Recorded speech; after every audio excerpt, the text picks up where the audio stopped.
Good morning, everyone, and thank you for joining us here on the 21Alive Plus Fastcast. Unfortunately, we missed everyone this morning. Some technical difficulties with our production, so we're just thankful anyone who wants to hop on now and catch some of your weather headlines.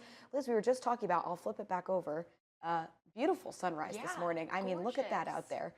I wish we could have enjoyed it on the air with everyone, but that would have been ideal, for all of you that have, times where you walk into work, computers aren't working, all that, you feel our pain. So certainly that was the vibe this morning. It's a Friday, though. We're almost to the weekend. Couldn't make up a more Friday of Fridays coming in, and none of the technology that you need to work is going to work. But I know you've been, we've been up on socials, keeping everyone updated. But just go through the weather forecast for weekend, next couple days, whatever you want to cover here, just for everything that we missed this morning. Want to make sure that we catch up on that. Yeah, and I also want to mention real quick, rest assured, we do have some folks that are working on that. So we're hoping to be back for our 9 o'clock news. So stay tuned. We'll keep you updated throughout the day. But as for right now, let's go ahead and talk about temps this morning. We're in the low 60s in many spots, so it's a pretty comfortable start to the day. If you are trying to do any outdoor activities, like maybe you're going to the pool by the time kids are getting out of school or this evening, it looks to be a very ideal day for that. Upper 80s. I think many of us are just shy of 90 degrees.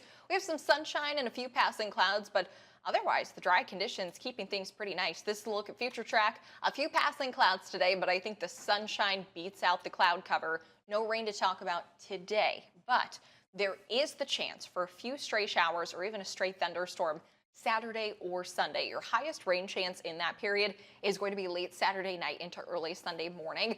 This is all going to be dependent on how some storm systems set up across the Midwest with that hot and humid pattern. So if we can get a good amount of rain or cloud cover in a few spots, that could keep us just shy of 90 in some areas, Meg. So certainly, I think a little bit of relief sounds good for some people, and we have better relief going into next week. And I know we haven't really had a lot of rain recently anyway. It's been pretty dry. Yes. Is it one of those points where we maybe kind of need some rain? Yeah, especially when you get into these hot stretches like this, it dries out the ground pretty quickly, and we just are already with one of the driest starts to August that we've had since 1947. 1947. Wow. Our official rain measurements are done at the Fort Wayne International Airport, so we haven't even had a tenth of an inch of rain here in the city quite yet. That's crazy. And I mean, especially when you consider not only do we need the rain, probably it would offer relief to the heat a little bit too. So it's kind of in combination here, right? Yeah, so especially maybe you're thinking about whatever you got going on this weekend, maybe Tin Caps games, maybe you have your kids' T-ball games. Know that there is the chance for a stray shower or two, but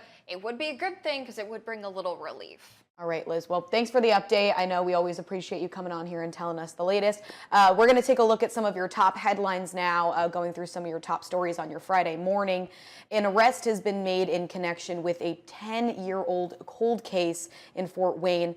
Raphael Helton was arrested and has been charged with murder in the killing of his 67-year-old roommate. His name was Michael Fedock by blunt force trauma. Police arrested Helton yesterday, and he is currently being held at the Allen County Jail. Bear with me. It's been a while since I've done one of these, so I'm trying to figure out how my video is going here, guys. I apologize. Oh, here we go. Here we go. Figuring this one out as we go.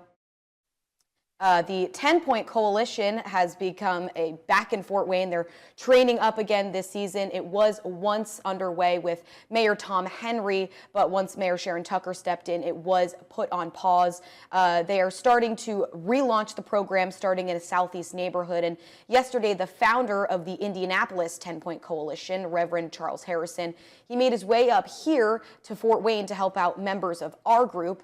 The program, again, is restarting in this one neighborhood as a nonprofit to gain more access to funding. What we're trying to bring to Fort Wayne is that the effectiveness of when faith-based groups and organizations, which are anti-violence groups, work in neighborhoods in partnership with the community and law enforcement, you can reduce juvenile violence and young adult violence.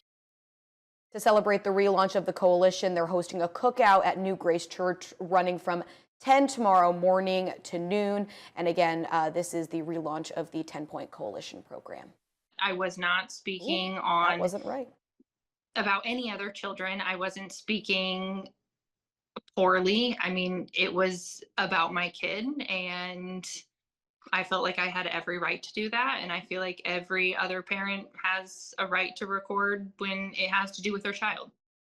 You just heard from a Whitley County mom who is suing her child's school district, claiming one of their policies violated her rights. Now, Nicole Graves filed a suit against the Whitley County Consolidated School District after she was banned from school property last year for recording a meeting with her daughter's principal.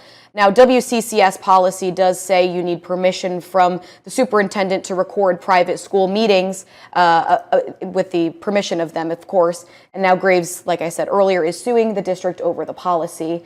I did reach out to the WCCS superintendent, Laura McDermott, about the lawsuit. I'm going to pull up her statement really quickly over here. Her statement did respond to me saying, in part, quote, let me find it over here. Reasonable restrictions on the plaintiff's participation were put in place only after instances of aggressive conduct by her towards staff and attempts to discuss specific students who were not her own child. These actions are not appropriate in any school setting, and they do raise concern for student privacy. Now, those are just some of your top headlines from this morning. Again, as Liz and I were talking earlier, we do hope to be back on the air for our 9 a.m. newscast. We have a whole crew of people in here trying to work towards fixing some of the technical issues we had this morning. Yeah. All right, thanks so much for joining us for the 21Alive Plus Fastcast, everyone. Have a great morning.